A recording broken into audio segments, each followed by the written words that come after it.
78 anos, eu sei que você não quer que isso seja apenas uma celebração de sobrevivência. Você quer que seja uma celebração de Israel prosperando. Quer dizer, como você transmite essa mensagem para as pessoas de que isso é mais do que apenas vencer uma guerra, passar pela próxima batalha. Isso é sobre o sucesso do país por tantos anos. Nós prosperamos para sobreviver. Este não é o 78º aniversário do sionismo, mas sim de 3.500 anos. This is the 3,500 year do sionismo. Esse é o erro de muitos detratores, como se o sionismo fosse novo. O sionismo surgiu junto com o judaísmo. We're celebrating every Yom HaTzot. A história do povo judeu, que vai desde o momento em que Abraão subiu à terra de Israel até os dias de hoje. A grandeza de Theodor Herzl foi que ele soube que era hora de tirar a poeira do empreendimento sionista e convencer o mundo de que era hora de um Estado. Atualmente, alguns estão se afastando desse entendimento. Hoje à noite, lembramos a eles a importância central de Israel, não só para judeus, mas para o mundo civilizado. Vou conferir algo rápido. Ok. Sobre a relação entre Israel e os Estados Unidos, sei que o secretário de Energia está aqui. Há cooperação em muitos níveis. As pessoas estão focadas nas questões militares agora, mas isso ocorre em todos os níveis. Quer dizer, como você caracterizaria o estado das relações entre os Estados Unidos e Israel neste momento? Primeiro temos o secretário de Energia aqui esta noite, figura central no gabinete do presidente Trump. Mas a verdade é que estávamos em competição esta noite com o presidente Xi da China, porque muitos outros do governo queriam estar aqui esta noite, mas eles estão com o presidente em Pequim. Então, o nível de colaboração é inédito, começando pela amizade pessoal de mais de 40 anos entre o primeiro-ministro Netanyahu e o presidente Trump. A confiança mútua e a admiração que eles têm um pelo outro. Mas vai além disso, quero dizer, veja, há duas frentes paralelas em curso hoje. Um dos caminhos é o antissemitismo, como não víamos desde a década de 1930. Existem podcasters populares que defendem as piores formas de antissemitismo todos os dias, e as pessoas estão sofrendo por causa disso. Por outro lado, estamos vendo um nível de colaboração que nunca aconteceu antes entre os Estados Unidos e Israel. Nossos pilotos estão voando juntos, lado a lado, ombro a ombro.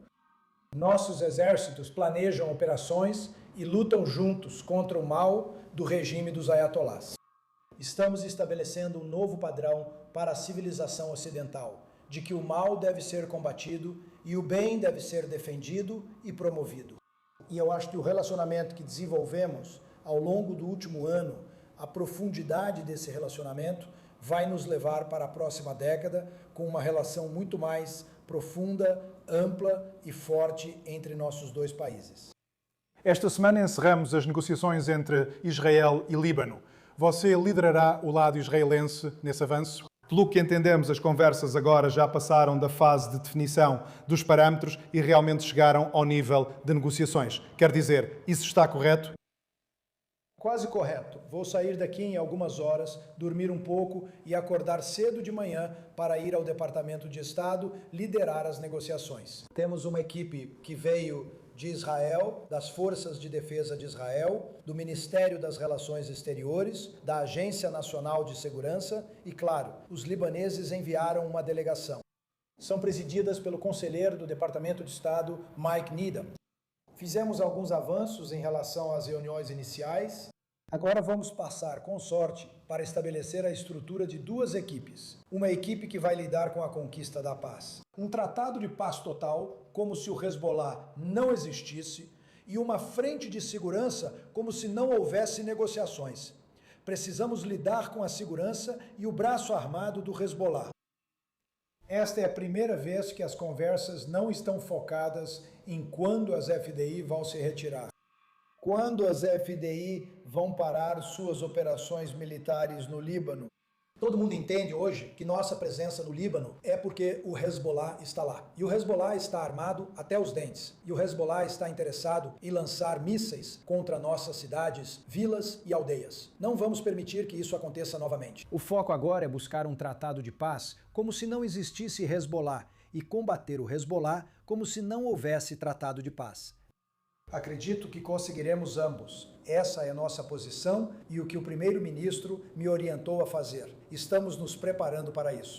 Sabe, é interessante, Nikolai Mladenov disse mais cedo hoje, sabe? Não parece que o Hamas esteja disposto a se desarmar, mas o processo vai avançar na medida do possível. Mesmo com o entendimento de que talvez essa coalizão não consiga fazer o Hamas se desarmar. Parece que você está apresentando um cenário semelhante, em que mesmo que o governo libanês não consiga fazer o Hezbollah se desarmar, isso não vai impedir que o processo avance e que se tente progredir de qualquer maneira. Bem, é importante entender que não vamos parar o processo, mas também não conseguiremos implementar a paz assinada sem que a segunda etapa, o desmantelamento do Hezbollah, seja cumprida. Não podemos mais permitir uma situação em que a cada poucos anos eles decidem à vontade quando lançar mísseis. Temos que voltar lá, perdemos soldados, Deus me livre, e acabamos em uma situação completamente insustentável.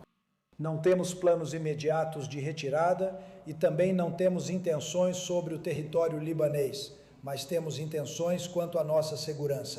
Vamos agir pela segurança dos nossos cidadãos. Ponto final.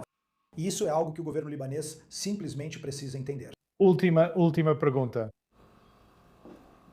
Parece que você tem um verdadeiro parceiro para a paz do outro lado? Tanto Israel quanto o Líbano têm interesse em se livrar do Hezbollah. Mas, além disso, você sente que, a longo prazo, há um parceiro ali para a paz? Sim, acho que a maioria do povo libanês, e estamos vendo isso até mesmo entre os xiitas no Líbano, as pesquisas estão mostrando. Pesquisas detalhadas da população no Líbano estão mostrando isso. Os xiitas, que costumavam apoiar um acordo de paz com Israel em apenas 5 ou 10%, agora passaram para 40%, 50%.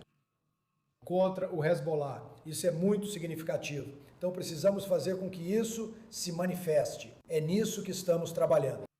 Temos muito trabalho pela frente. Esse não vai ser um processo fácil, porque são 30, 40 anos de caminhos diferentes, de fazer as coisas de forma diferente. E os libaneses também estão muito hesitantes em avançar, mesmo que eles queiram que o Hezbollah saia tanto quanto nós. Mas eles têm sua política interna, não é exatamente o Estado mais funcional, e nós temos que ser pacientes, mas firmes ao mesmo tempo. Nós não vamos baixar a guarda, não abriremos mão de nada essencial para a nossa segurança. Isso precisa ficar claro. Mas eu realmente acredito que o interesse comum em libertar aquele país do Hezbollah vai, no final das contas, prevalecer e ser justificado.